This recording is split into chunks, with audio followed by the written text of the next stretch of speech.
Prince of Persia is traditionally about combat and platforming, but we knew from the very beginning that the original gameplay was too demanding for casual gamers today.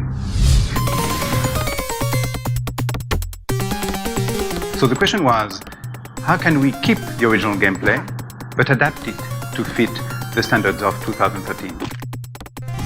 The basic theme of Prince of Persia platforming is the feeling of danger.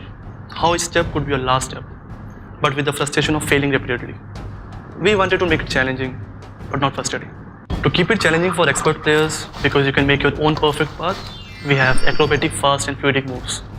For beginners, it still has to be challenging, but we made it more forgiving and easy to handle by adding assist and cautious mode. Combat in the original had more danger, more uncertainty, but less feedback. This was really cool, but made it hard to read and difficult to understand. This led to player frustration, which was unfair to the entire player experience. To make the combat fair, we made it more intuitive and easier to anticipate.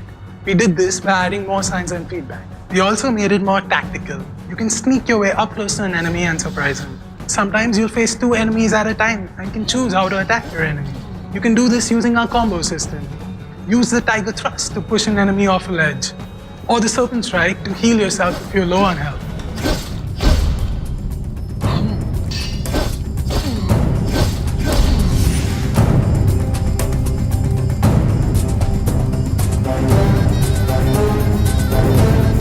For both combat and platforming, a player is heavily dependent on comfortable controls. We wanted to keep the controls as simple and intuitive as possible. As simple and intuitive like your day-to-day interactions with your touchscreen devices. Therefore, we decided to go with gesture controls by default.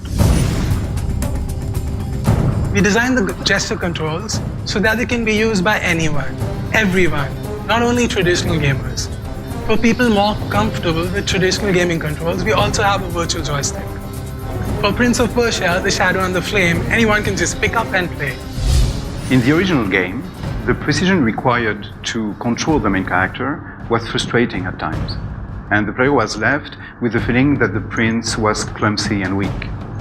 So we changed the prince's image to what it is today, acrobatic and skilled.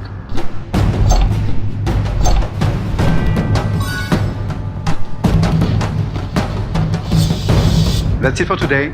See you all next time for more on Prince of Persia, the Shadow and the Flame.